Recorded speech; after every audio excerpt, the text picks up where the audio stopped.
Okay, so this week we're very happy to have Hongwan from NYU and Princeton. We'll be talking about dark photons and the cosmic radiation background. So,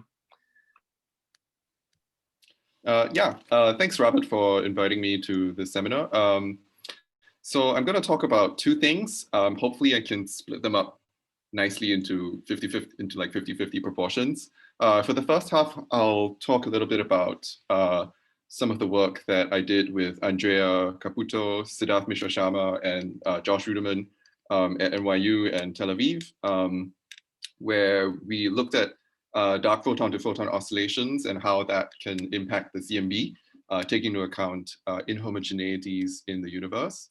So that was like work from a year ago, and really the part that I'm actually more excited about now is the latter half, which is some upcoming work looking at how dark photons can leave an interesting imprint on the cosmic radio background and potentially solve some long-standing radio astronomy anomalies. Okay, so let's just dive right in. Oops. Okay, so I guess looking at this crowd, I don't have to convince people that there's lots of evidence for dark matter across a wide range of length scales, starting from rotation curves of galaxies all the way up to cosmological scales, where we know that dark matter is extremely important in explaining things like how structures form and so on. But of course, up till now, we have many really good ideas for what dark matter could be. And here, I'm just showing, a sample of like 4 main ideas that people have been thinking about in the last 20 or more years. But really, at this point, we still don't quite know what it is. And one, very simple way of thinking about conceptualizing what dark matter could be is to imagine that all the particles that we know of, like the electrons and quarks, all live in what we call the standard model sector.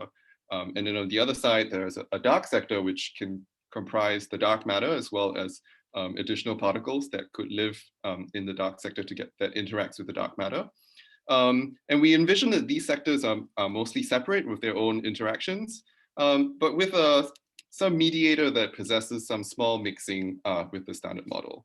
And so here I'm showing you one such example of how this mixing can be accomplished. And this can be done through something called the dark photon, which has a small kinetic mixing term that looks something like f mu nu prime f mu nu, with a small mixing parameter given by epsilon. So, this idea of what a dark sector could be is a very useful toy model, and the dark photon has been studied over an extremely wide range of masses, all the way from massless dark photons all the way up to GeV and even higher mass dark photons. And the phenomenology of such dark sector models is very rich. On the dark sector side, we can imagine that there could be, a separate dark matter particle, chi, for example, that may be charged under the dark photon. Or another very common alternative is to imagine that the dark photon can make up all of dark matter itself. And this typically works for dark photon masses that are very light. So something in the range of like 10 to minus 10 eV or so. And a lot of people have worked on production mechanisms for dark photon dark matter, including many people at Stanford. sorry, just ask a question there. Yeah. My Sure. method was that getting the dark photon to be dark matter all by itself was generally easier at heavier masses, like greater than 10 to the minus 5 eV or something, whereas you were saying it was easier at 10 to the minus. Sorry, I'm thinking in terms of like very, very ballpark figure, but I should be more careful here, and you're right. Generally, the models work at like 10 to minus 5 eV Okay, also, sorry, I think.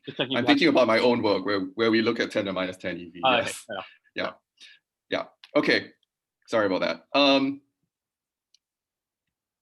The one thing that is common amongst all of these pictures, like as long as you have a dark photon in the dark sector that has some small mixing, is that because of the mixing, the standard model becomes charged. Well, the standard model is charged under the interaction eigenstate of the photon, but because of this mixing between gammas and A primes, the standard model photon that is the interaction eigenstate is not the propagation eigenstate.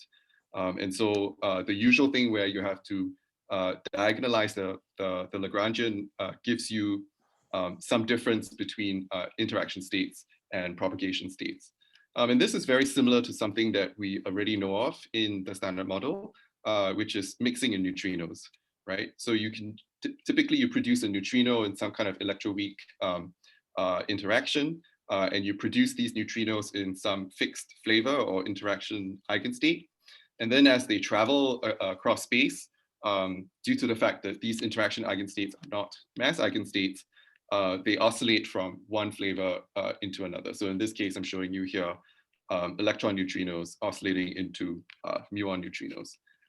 So a similar thing happens to photons and dark photons.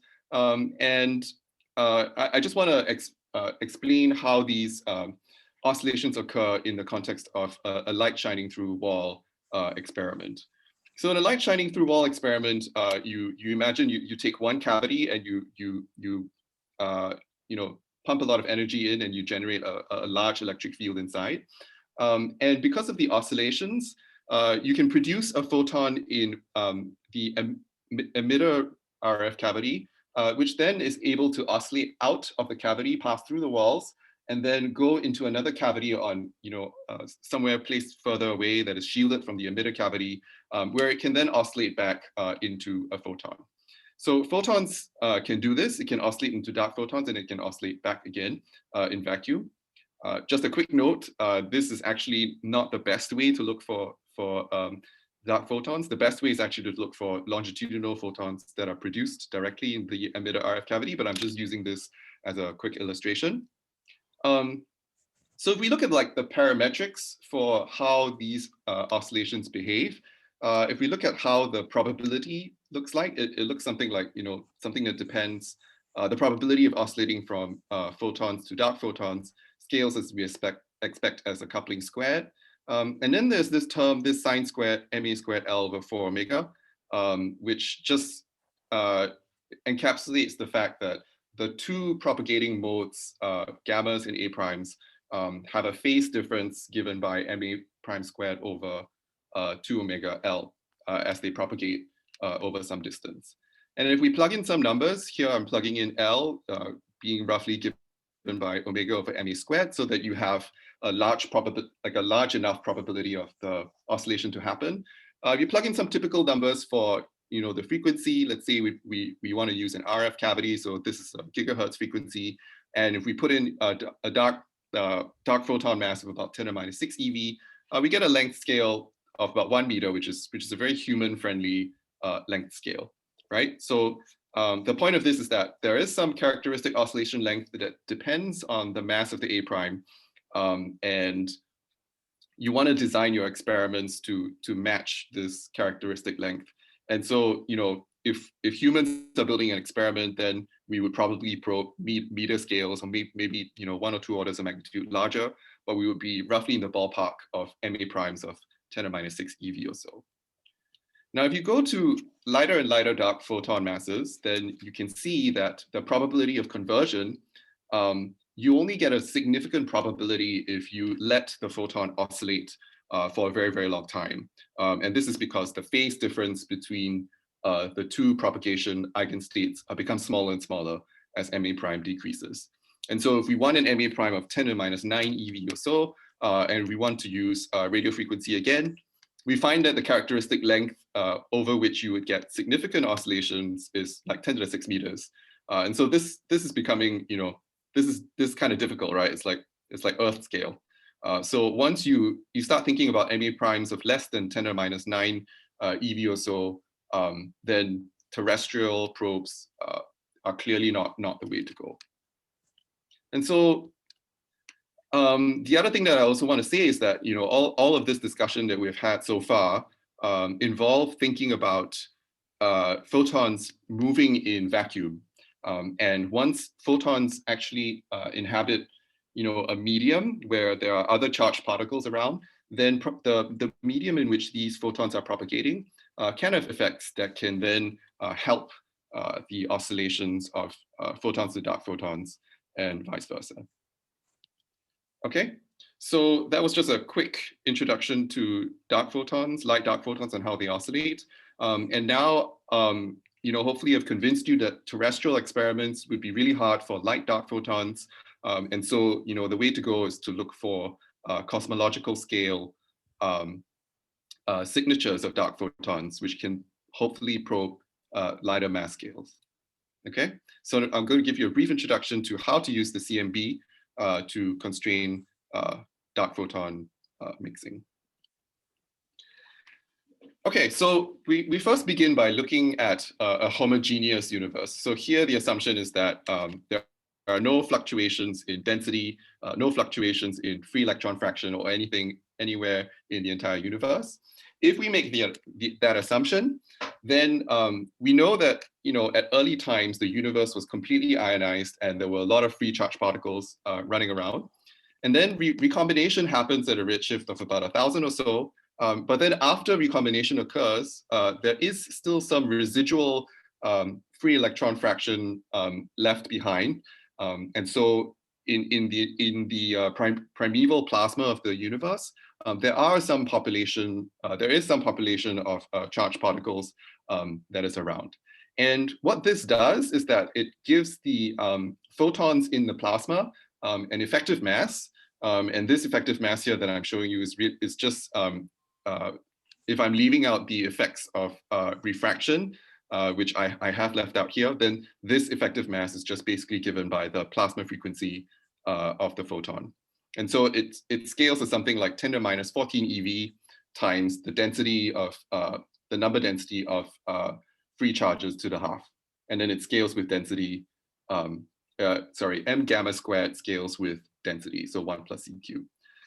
So this is a history of what the homogeneous plasma mass looks like.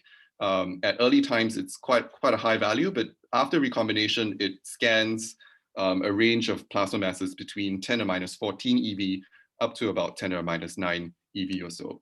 And again, this is assuming everything is homogeneous. Okay, so what does this do for you? What happens when you have this effective plasma mass in the plasma? Well, it enables resonant conversions between gammas to A primes.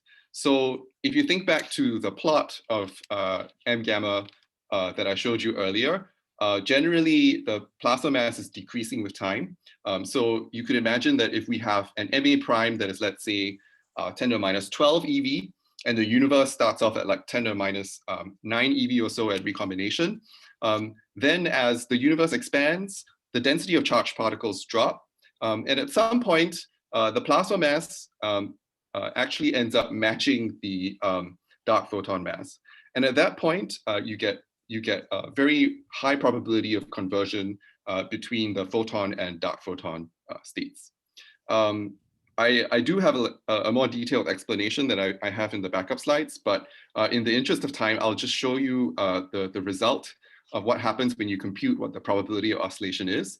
And if you think back and you compare it to what happens in the vacuum case, again, you get some order 1 factor times epsilon squared, which is no surprise is the mixing, times MA prime squared over 2 omega, which is the phase difference between the two eigenstates, times some length scale, right? Previously, we had an L that was the size of the experiment, how long you let the photons oscillate for.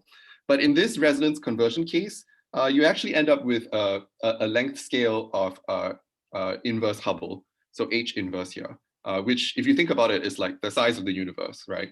So you're actually gaining by looking for these kinds of resonant oscillations in terms of the length scale, because now you're talking about length scales that are comparable to oscillations over the entire universe in a way. All right, so these kinds of resonant oscillations which occur when there's a matching between the plasma mass and the A prime mass results in very significant enhancement to the probability of conversion. Okay, so if we go back to the homogeneous picture that we had in mind earlier, like I said, at recombination, you're at 10 to minus 9. So let's say you have a dark photon mass of 10 to minus 12 eV. As the homogeneous universe expands, eventually there will be a crossing where your plasma mass of the photon matches the dark photon mass. And at this point, you get resonance conversion given by this probability between gammas to A prime, as well as A prime to gammas. For some masses, for example, 10 to the minus 13, you can see that there are actually multiple crossings. And in that case, usually the last crossing is the one that is most efficient, and it gives you the highest rate of conversions. And if you go to masses that are too low, for example, an MA prime of 10 to the minus 15 EV, then you're always going to be below the mean plasma mass. And in the homogeneous limit, no conversions can occur. Okay, so the idea is if you have some MA prime at these masses, you would be able to see conversions between gammas and A primes. And the signature that you would use, the experimental signature that you would use is the cosmic microwave background. So this is a very familiar plot that I'm sure many of you have seen in one form or another. It's a plot of the intensity of the CMB as a function of frequency. And there are all these data points here with the error bars plotted on it, and the black body fit to the data points. And if you look at the residuals that you get, the intensity here, it's on something like 400 megajanskis in these weird units here. And the errors that you get are on the order of, let's say 0.04. So it's something like a measurement of like, 1 in 10 to the 4 accuracy. And so if you have this ability of photons to convert to A primes at any point during the cosmic history, right? Then what's going to happen is you're going to get some of the photons that's going to disappear. And so this is what happens if you have some A prime with a mass of 4 times 10 to the minus 15 EV, let's say, with some mixing, you're going to get some disappearance of photons that you would then be sensitive to because of this really exquisite measurement of the black body spectrum of the CMB. So the spectral distortions highly constrain this disappearance of photons. All right. Can you go back Yes. to your slide 18? So what did you say was the reason for this for the kink? Right. An earlier slide would be better. So this is recombination.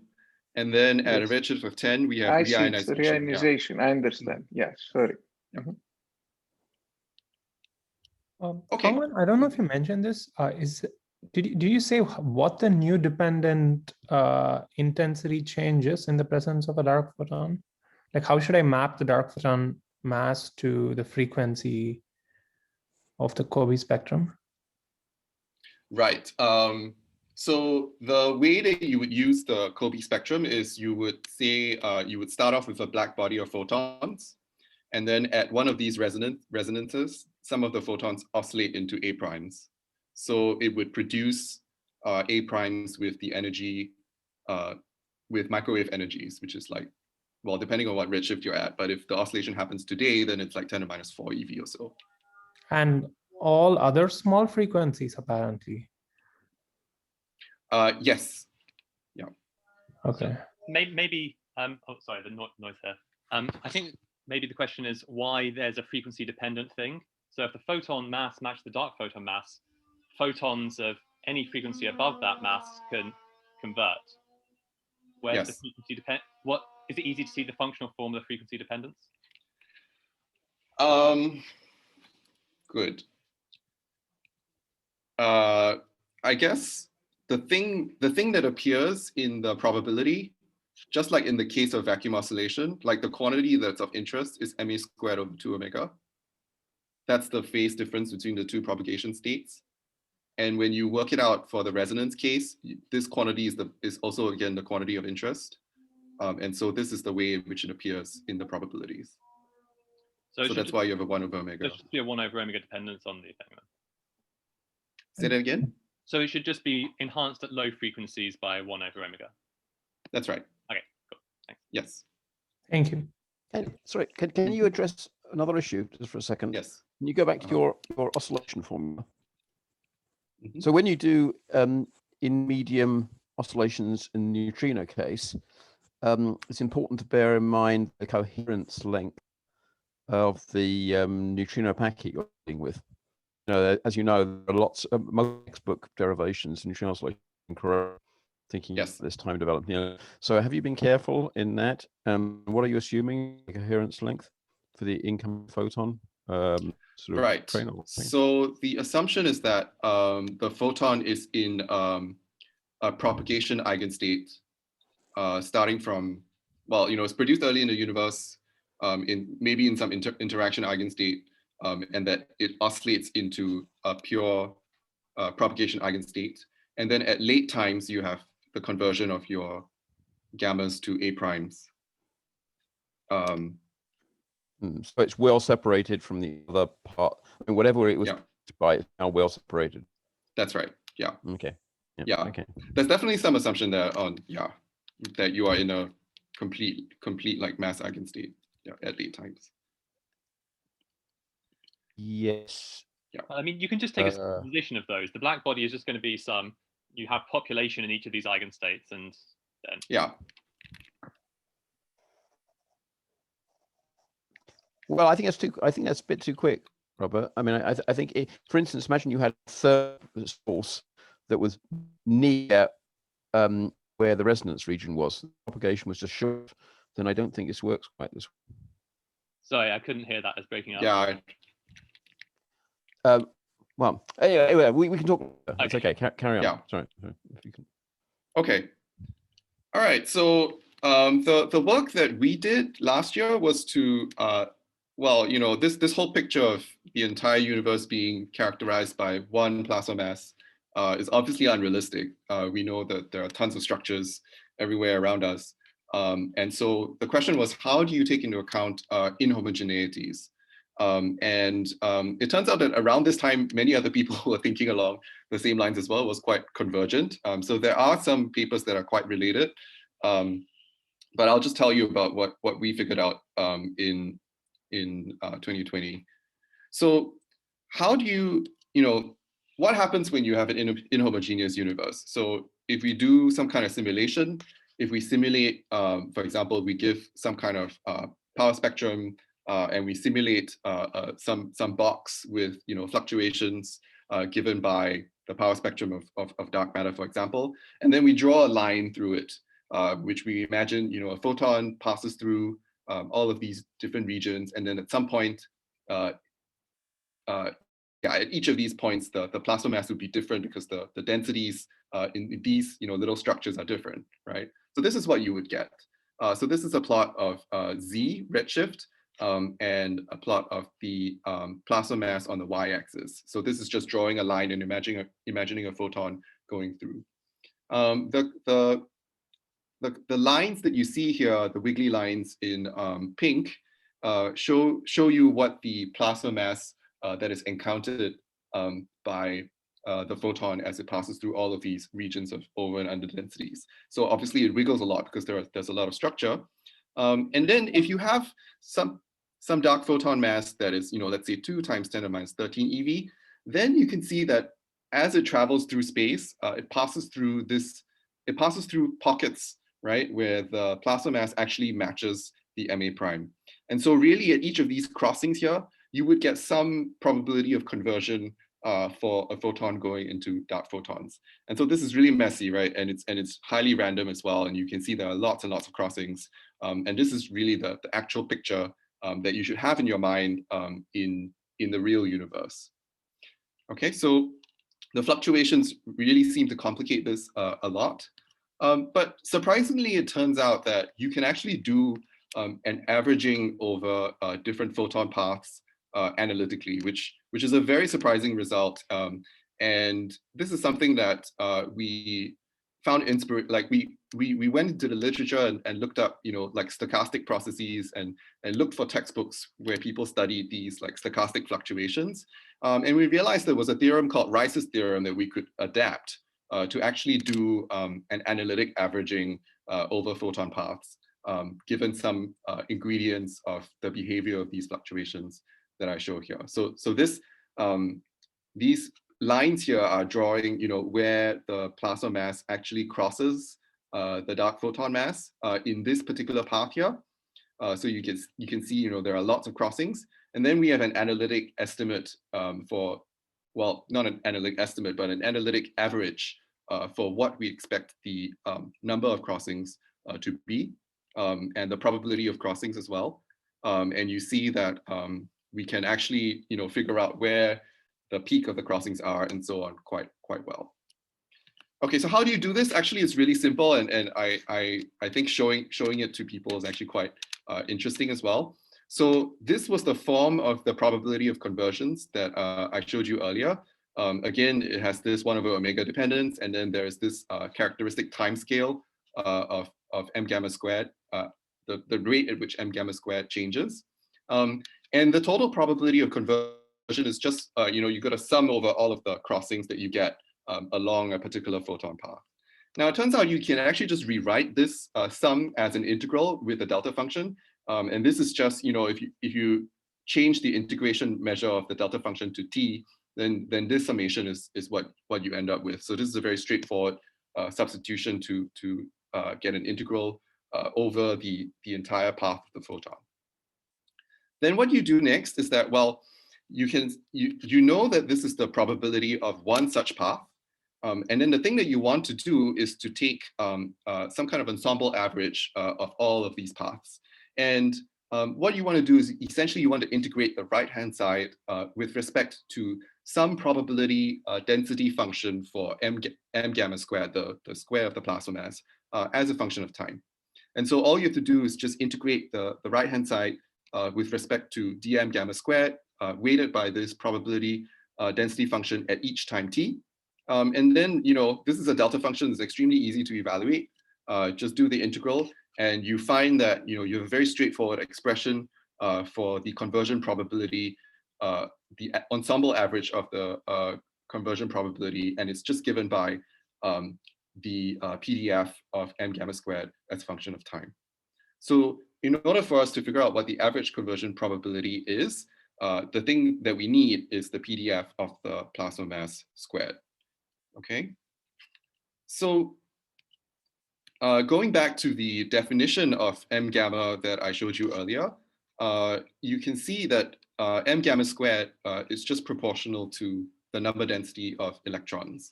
And so the probability density function of m gamma squared itself is just directly proportional to the fluctuations of baryons. And I'm sweeping a lot of things under the rug here, like it's not exactly the same, because you can have situations where you have upward fluctuations in baryon density, but downward fluctuations in free electron in the free electron fraction.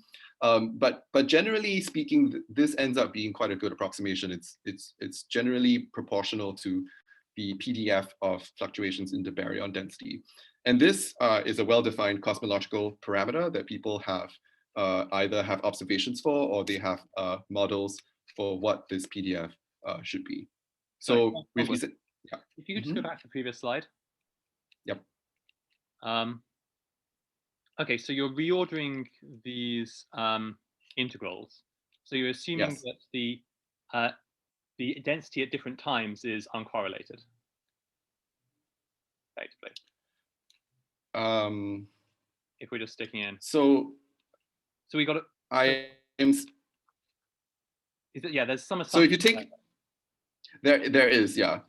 So if you take the derivative of this, right? The assumption is that the time derivative of the ensemble average, of the average, is equal to the average of the time derivative. Yes, sure. Which is not necessarily the case in the real universe. Maybe depends on the distribution. I mean, you could test. You could try and put in a sample. That's a good point. See whether or not it does match up. So we do a simulation to check that this is true, which I will show you later. Okay, good. But I now forget the like there's a very technical argument where like random variables, there are some like math requirements where you can actually pull out the time derivative, and I'm forgetting what the requirements are exactly, but we did check that it did fulfill it. I'm not sure what assumptions you should make either. I agree. Yeah, but a simulation. Yeah. So I will show you a simulation in like a couple of slides. And in fact, the simulation is quite incredible. I will tell you a little bit about some of the stuff that we tried. But yeah, anyway, as I was saying, the thing that you now need is a 1-point PDF of baryon fluctuations. And if we look in the linear regime where fluctuations are very small and we're early in the universe, so at redshifts of about 20 or so, it's well known that the probability density function of these fluctuations is just a Gaussian, right? So we just imagine that you have a Gaussian random field. And so the PDF is just given by this Gaussian distribution here. And the remaining thing that we need to know is this sigma baryon squared, which is the variance of fluctuations of the baryon density. And this in turn is related to the power spectrum. So given the power spectrum of baryon fluctuations, which looks something like this at a redshift of about 200, then you can see that actually just the fluctuations of baryons is just going to be related to the integral of the power spectrum as a function of k. And so all we have to do is just take the power spectrum, do the integral, and we would obtain a variance. And this is the one missing ingredient that goes into the PDF. Okay, so given the PDF, we can now directly compute what the expected probability, the average probability that we should see in the sky. Well, one more so question. Yeah, good. So one of the quantity, which is probably small, but I just want to check, is the width of the plasma resonance. That's always small compared to the other quantities here, right, in the early universe? The width. So like in your diagram where it was like, yeah, you had the dashed line oscillating about, it won't be a line, it'll actually be a thing with some finite width. So like this will spread out. Sorry, if you go back to the red line or whatever. Yeah, so this red line is going to have, yeah, red line will have some little width, but presumably that's small enough that you don't need to worry about it. It's the width is proportional to epsilon d m gamma squared dt inverse, I think. No, the width of the standard model, not epsilon, the standard model plasma frequency. I mean, because there's not a defined plasma. I mean, you get a resonance whenever you match the plasma frequency plus or minus the width of the standard model plasma resonance. So it doesn't involve an epsilon. I see. So you're talking about the width of the plasma, which is just related to the photon mean free path, basically, which is probably long enough that you don't need to care at all. But I mean, do you have the number in mind? That's interesting. We actually didn't look into this. You're looking at after recombination, right? Yes. Oh, sorry, you're totally after. Then the photon mean free path is longer than the length of the longer. Yeah. Oh, yes. Yeah. Sorry. Yes. So yeah. Oh, okay. Yeah. Right. Okay. Yeah, I know what you're talking about. Right. Yeah. Yeah. Purely post. That's right. Yeah. Okay. Sorry. Yes, we assume that photons free stream and we don't look at above recombination and other things happen above recombination. You get. I forgot that you were looking purely post recombination. No, that's fine. Okay. Right. Yes. Yeah. Okay. All right. So I was here at the simulation, right? So like I said, we have an analytic expression for what we think the probability of conversion is. And so we did do a check of this result by doing a Gaussian simulation. So again, we put in a power spectrum, we simulate a box of these fluctuations and we draw lines through this box and we figure out, what the average probability of conversion is. And so this is a plot of the dp, the probability of conversion with respect to z as a function of z, and the Gaussian simulation is shown here in the dashed line, and our analytic result is shown in the solid line. And one thing that we did try, but we didn't spend a lot of time like checking, and so it didn't make it into the paper, was that we kind of just randomly scrambled the pixels, because if you look at our analytic result, it only depends on the 1-point PDF. It doesn't actually depend on where the pixels are.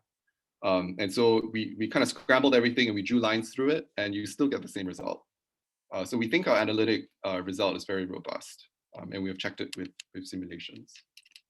I guess one question would be what level of non-Gaussianities you'd need to put in before it became what level of correlations you'd need to screw it up?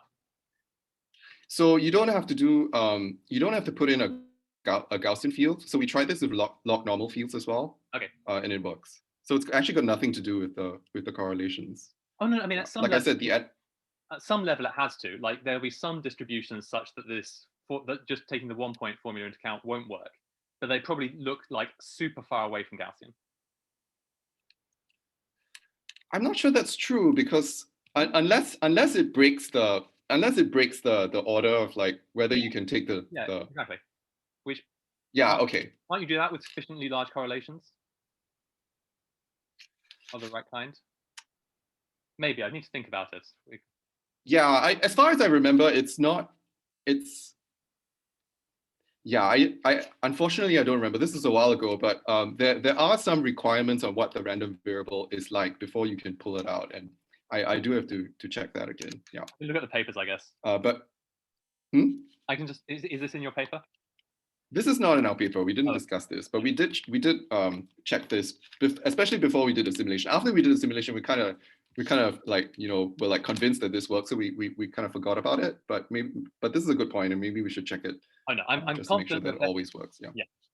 For anything that looks vaguely like a Gaussian, it's almost certainly fine. Yeah, I mean, but a log normal is quite non-Gaussian, right? And it still works though. So I'm not, yeah. Okay. Right. I was also alluding to the fact that, you know, we do look at log normal distributions. And the reason why we do that is because once you go into the nonlinear regime, this PDF of a Gaussian distribution doesn't really make sense, right? Because in the nonlinear regime, you get very large fluctuations. And so this sigma b can become, you know, on the order of 1 or so. And if you continue using this PDF, you essentially get nonsense because you have fluctuations that go very, very negative, for example. So once you go into the nonlinear regime, you have to choose a new PDF that accurately models what happens to the baryon distribution in the nonlinear regime. And one common choice that people make is a log normal distribution. And then in the log normal distribution, for example, you would need to find the variance of the PDF, and in that case, we need again the power spectrum, and those power spectra should also incorporate nonlinear effects.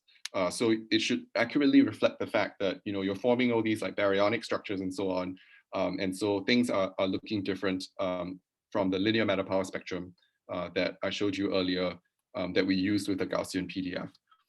Again, there are a lot of details here that I'm not going to go into, but just a quick summary is we did, you know, several different PDFs, several different ways of calculating the power spectrum and the variance, just to see if we get similar results for the probability of oscillations between photons and dark photons.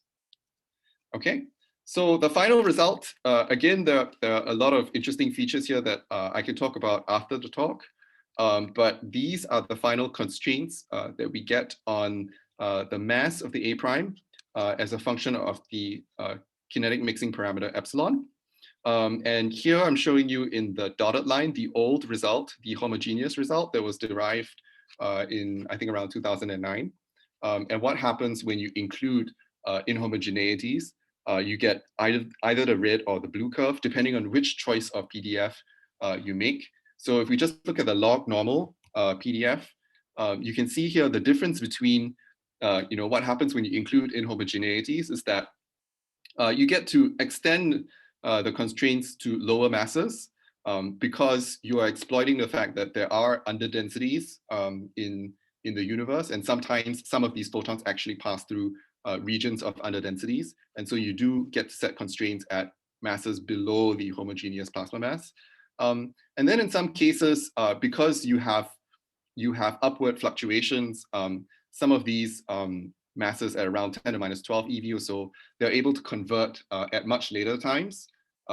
Previously, you know, in the homogeneous case, if you are at 10 to minus 12 eV, you would have had to convert at a redshift of like 200 or so. But with fluctuations, you can convert at much lower redshifts, and those conversions tend to be much stronger. And so this increases the bounds. And then in some cases, the fact that you have inhomogeneities compared to a delta function, you actually kind of smooth out the delta function a little bit. And in some cases, the conversion probability gets pushed into the future. And in that case, what happens is you get a weakening in the bounds. So this is actually a correction to the homogeneous limit, and the homogeneous limit is not actually a conservative estimate for what happens. Okay, so this is our new result after doing all of that analytic results that I just showed you. All right. So the punchline is dark photons can be probed by cosmology, which we knew earlier, but actually it's quite easy to include inhomogeneities. Are there any questions at this point before I move on? Wait, I have a question about the plot on the previous slide. Yeah. So you described there being two regimes, this like linear regime and this non-linear regime. Yes. This log normal versus analytic PDF you use, that's just the PDF you use in the non-linear regime? That's right. So in both of these PDFs, if you extrapolate back to the, like if you use these PDFs in the linear regime, you get roughly a Gaussian. It's just that at late times, they become different from a Gaussian. Okay. Well, because I would have guessed there would be some mass range for which you're basically doing all your conversion in the linear regime, so it wouldn't matter which PDF you take. Is that's just this right part? That's okay, right. But then I'm kind of surprised that part also happens to be the part that exactly matches up with the homogeneous limit. Right, because if you think about it, if you're in the linear regime, there are very little fluctuations, right? The fluctuations are very small. So you're very close to the homogeneous limit. Okay, I see. Does that make sense? Yeah. So this inhomogeneity effect only really makes a difference in the non-linear regime, you're saying? Yes, the later it is, the more of an effect, right? Because then you get a high probability of fluctuations up or down from the mean. Okay, I see. Thank you. Mm-hmm. Good question. Can I ask one question on this as well? Mm-hmm. So, yes. What is the mass corresponding to reionization epoch, effectively, if you were in the homogeneous limit? Good. So it's kind of complicated because it's not a like one-to-one function. Mm-hmm. So if you look at reionization, it goes from 10 to the minus 14 back up to 10 to the minus 13 or so. Yes. Okay. And so in the homogeneous limit, this line here was the peak of the reionization bump. I see. Right? So it's exactly this feature. Okay. Right. And because you have fluctuations at around reionization, you can extend this to higher masses. Okay. And sorry, I mean, and do we understand the probability distribution function well enough for reionization? So, I would think that reionization would be a very inhomogeneous process. Yeah, that's an excellent question. Horrible things happen at reionization because you get situations where your free electron fraction is changing very rapidly, and then sometimes it's not clear what the correlation is between the baryon density and the free electron fraction. So actually, to produce these plots, we cut out the period where you have strong star formation. Okay. Yeah. So around like between like 6 and 10, all those are cut out and not included. Okay. Yeah. Fair enough. So even there isn't a further approximation going on in these limits. Yes, understood. Okay. Yeah. There's a lot of like stuff that goes into this that I'm kind of brushing over. But understood. Yeah. Yes. It's complicated, I can imagine. Yeah. Thank you. Okay. Great. So I have 15 minutes, maybe a little bit more, hopefully, to tell you about what I am most interested in right now, which is. Sorry. Yes. Could I ask what this does to the edges explanation that involves dark photon to photon conversion? Does it eat into it at all? Good. So we have a paper on that actually, which I'm not talking about here, which we wrote in September.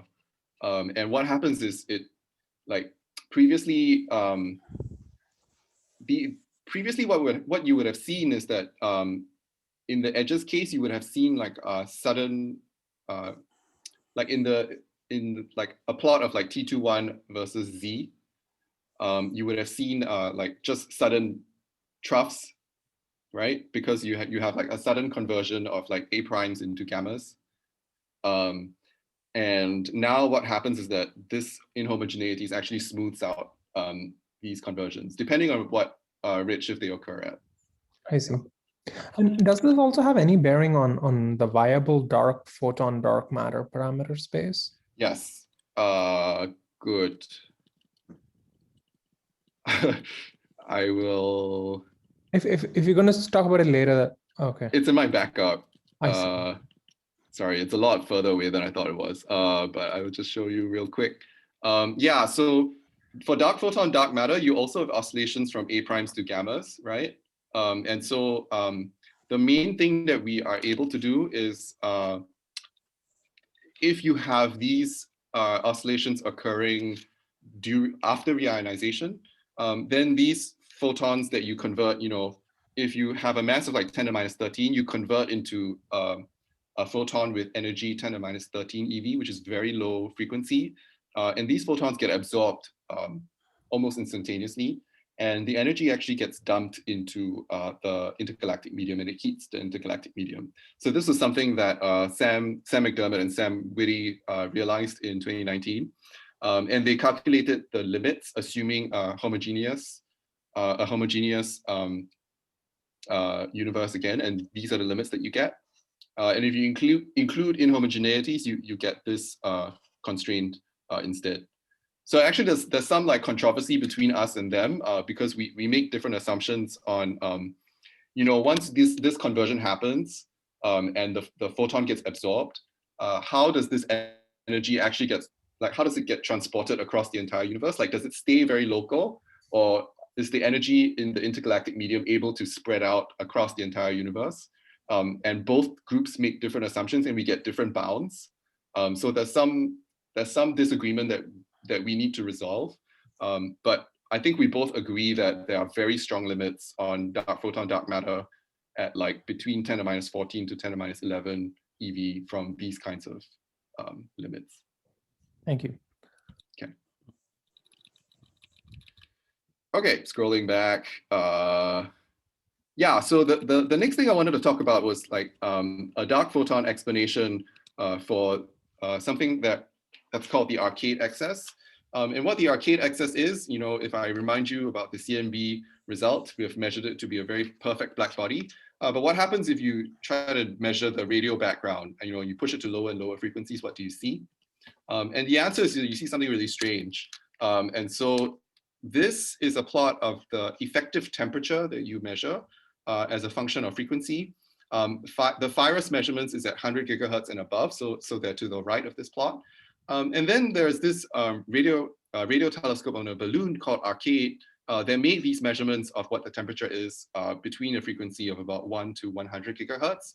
And this is what they saw. They actually found a larger temperature than this 2.725 that we have measured with FIRAS. So it goes up to 2.8 kelvins. And then what this Arcade 2 group did was that they took all these data that came from older radio experiments, such as the Parkes Radio Telescope, the Jodrell Bank, and so on, which have also made observations of the temperature as a function of frequency. And they found that they also observed, an excess temperature over this 2.725 that we get from the CMB.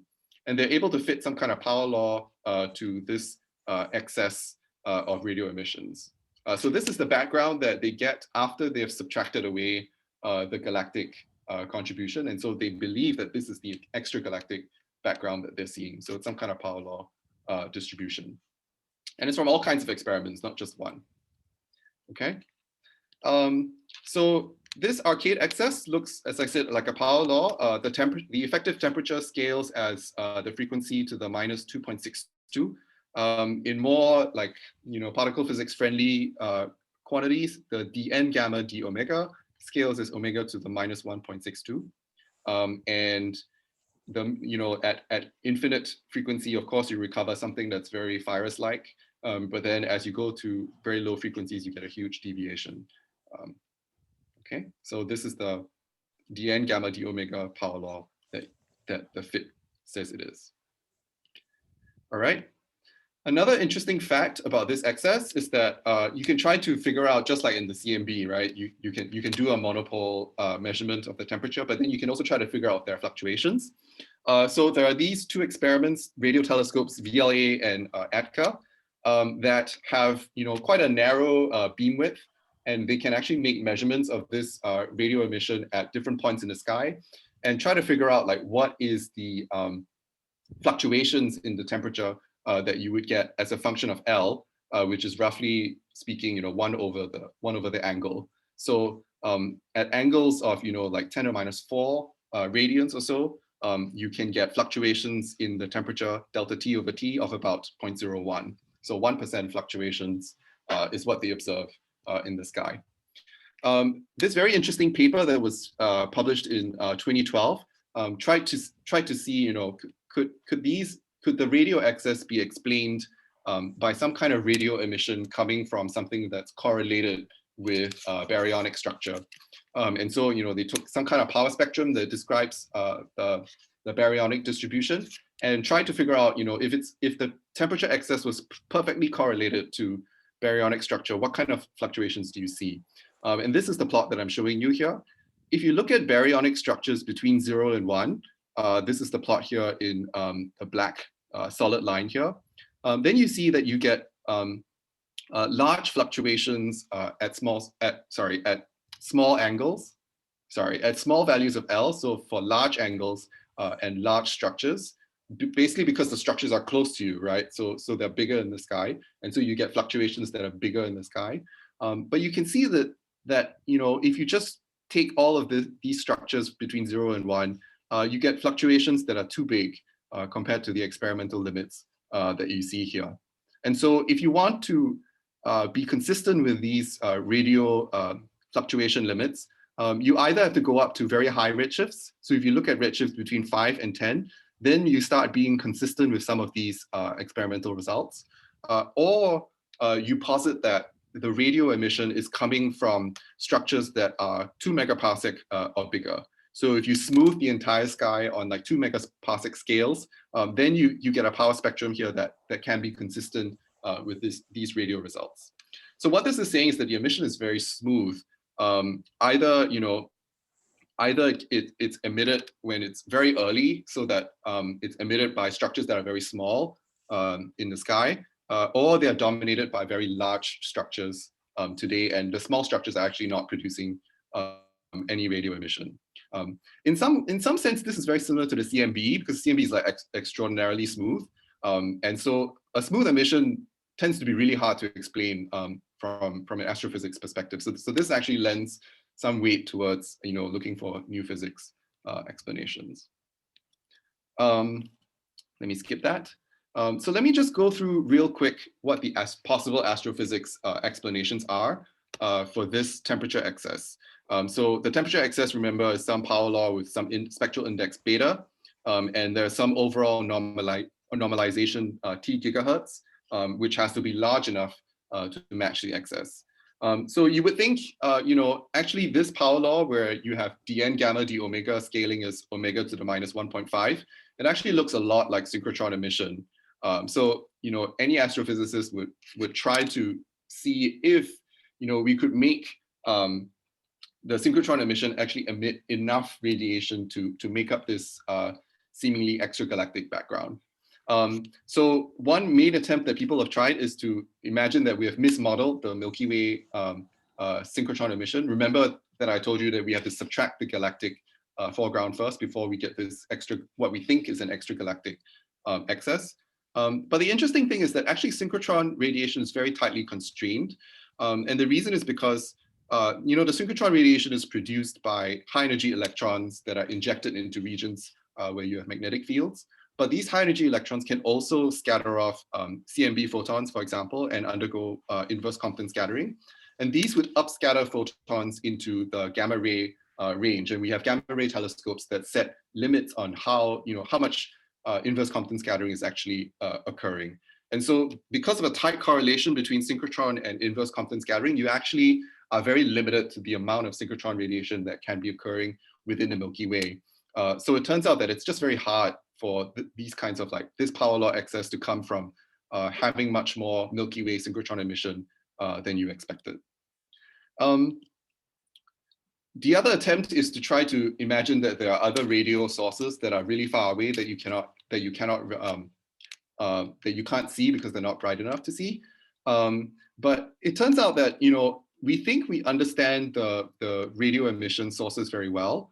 We think that the radio emission that we see is dominated, like at least the bright ones that we can resolve, they're dominated by AGNs or star-forming galaxies. And so here I'm showing you a plot of luminosity of these sources versus number of these sources times the luminosity squared. And so you see here, we make all these observations in the data points that you see here. And we think we have a pretty good model to kind of like match what we think the distribution should be. And if we try to push the model into lower and lower luminosity, so if we try to imagine that there are some dim sources that we can't see, we find that actually, these models agree with some of these, if some of these analyses where they try to figure out like how many sources are actually are unable to be resolved in the data that we have. And so the way in which you would try to get this extragalactic background, right? So if you just integrate like the total amount of emission that comes from these sources, they're also not enough to get you the full excess here. In fact, it just adds up to something like 10%. And so if you want to produce enough radio emission to explain the arcade excess, you actually need a very strange population of sources that are very dim, and they are either very numerous, so there are a lot of them, a lot more than there are that you have already observed, or they're very peaked, very close to the threshold of what we're observing right now. So the situation for like trying to figure out if there are extragalactic sources also doesn't look very doesn't look like astrophysics can naturally explain it, because nobody has any idea for what these sources could be. There are a few other options that I can go through. Some of them are new physics explanations, but none of them really can get you like all of the the power law spectrum, the normalization, as well as making sure that you don't produce too much fluctuations. Okay, so I don't have much time, so I'll just go through briefly what the model that we have in mind is to explain the arcade excess. This is based on a model that was proposed by Pospelov et al. In 2018 to explain the edges anomaly. And essentially, you have a dark sector with an axion-like particle A that can decay into dark photons. So it can decay into 2 A primes. The axion has a mass MA, and the dark photon has a mass MA prime. And the effective coupling between the axion and the dark photon is this coupling G. And then you have these, the dark matter is slowly decaying into these A primes. So you're producing some population of high energy A primes. And then at some point you have this resonance conversion into standard model photons. And this is governed by a mixing epsilon. And then on top of that, we need one extra ingredient, which was not in the original 2018 model. We need a relic background of A primes around. So these A primes have some temperature TA prime that we take to be less than the CMB temperature, to avoid BBN constraints and so on. So I'll explain to you why we need this extra component very briefly now. So what is the goal here? We want to produce a dark photon spectrum that can then oscillate into a photon spectrum that has the right power.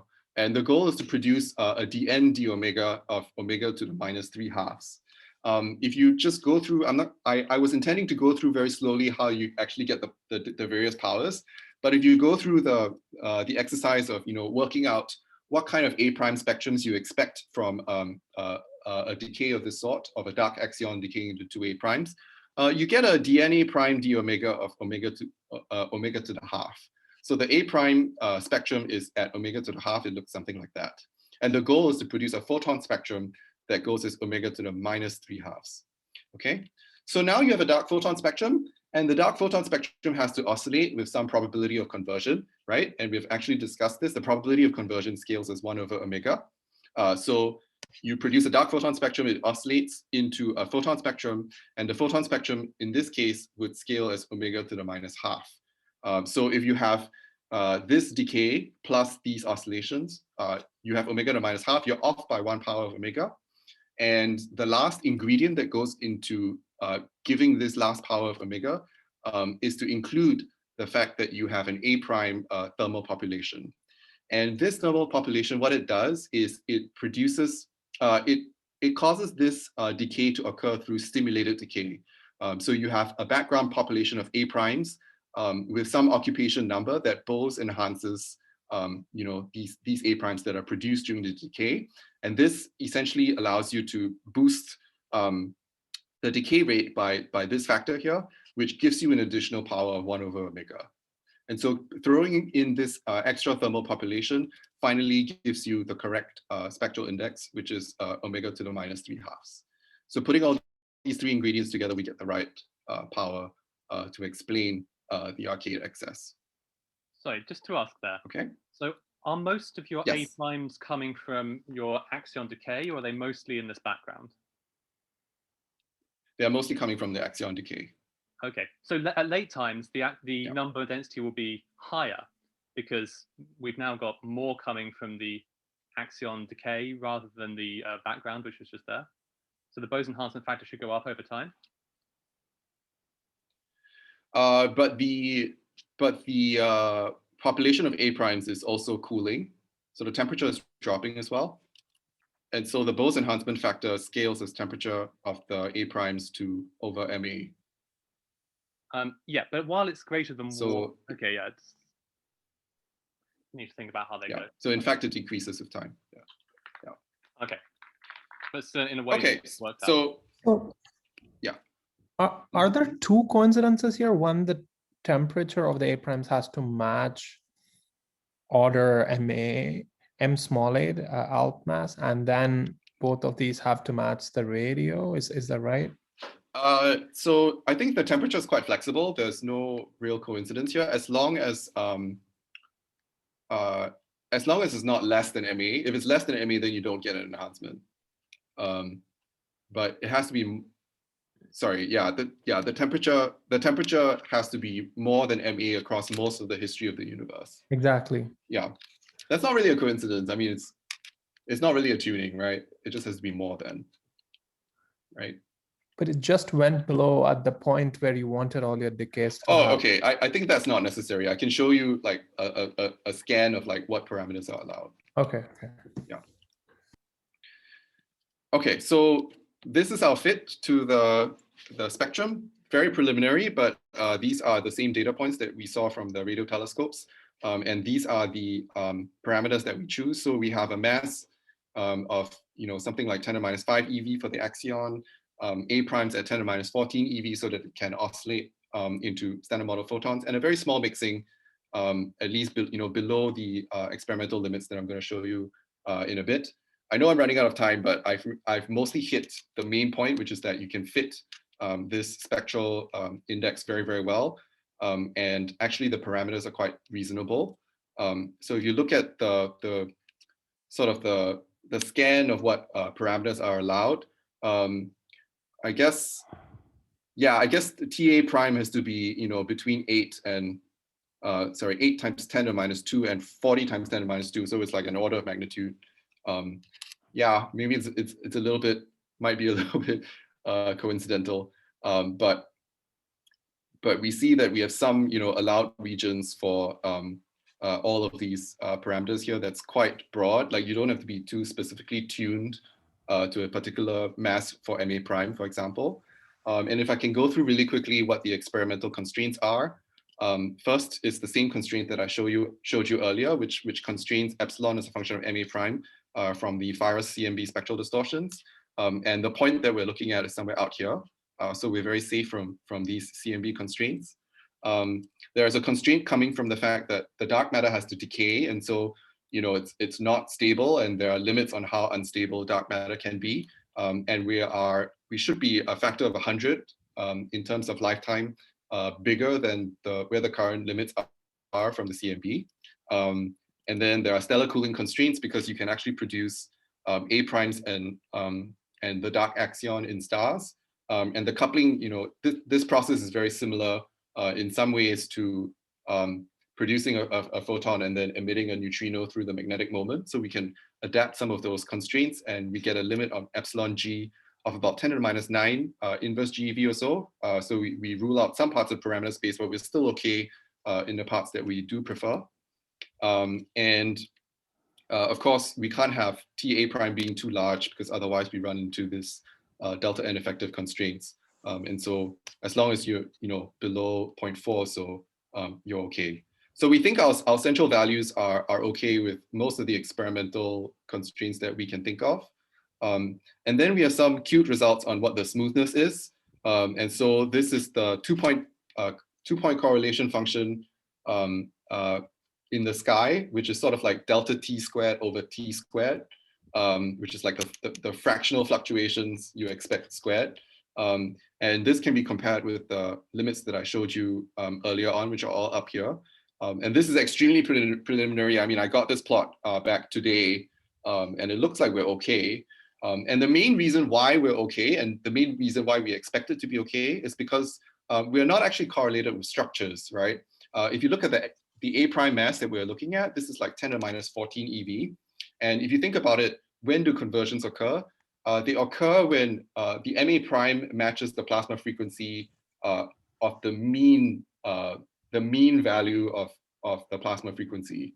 And so conversions are actually occurring in like not regions of overdensities or regions of underdensities, but at where the density is in the mean. And so we're not correlated with structures, and therefore we expect that there is our emissions are much smoother than you would expect. Okay, I know that was quite fast because I kind of ran out of time, but I hope that sort of gave you a flavor of this model and why I think it's exciting. And so just to like really quickly summarize, we think we have a new dark sector model that can explain the cosmic radio background quite well. And we would definitely invite any comments that you have after having seen this. Thank you. Okay, well, yeah, thank you very much, Hongwan. Does anybody have any other questions? So I have one question. In your last model, you said T dark is approximately 0.22 TCMB. Yeah. Is there some kind of dark CMB left today? I know it's probably not discoverable with small mixing. And is it approximately order 1 CMB? Yes. Yeah. So we would expect that there is a dark CMB. Well, it's not order 1, right? It's like it scales as like T to the 4. So I mean, in terms of energy density, so it's 1 over 256. Since yeah. I see. On that front, I guess, so there's going to be low frequencies. The parts of this that are converting most easily, the standard model photons, are the lower frequency ones. Up to the point where it's the resonant, and you're already hitting that resonance with the axion ones, so it won't be much greater. Okay, sorry. Yeah. Fair enough. Can I ask one question? Please. Just for curiosity, these inhomogeneities which you discussed in the first part of your talk, can they also have effects on like conversions of photons into axions in case we have a magnetic field present? Did you look into that also? Yes. So they would have an effect. I mean, the issue is you have to make some kind of assumption on the cosmological magnetic fields that are present. And then you would also have to make an assumption on like how magnetic fields scale with density, right? Because you want to know like if you have this region of density over density with this plasma mass, what is the magnetic field inside? And there's some correlation that people have modeled quite crudely. I think we could have written a paper, and we do have all the results actually, but a lot of it has been done, and I think maybe we'll write it up after this. But yes, you can definitely get constraints, and they do shift around a little bit. Yeah. Oh, cool. Okay, thank you.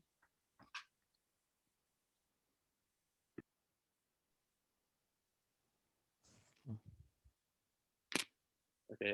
Yeah. Any other questions? Well, if not, let's thank Hongwan again. And stop.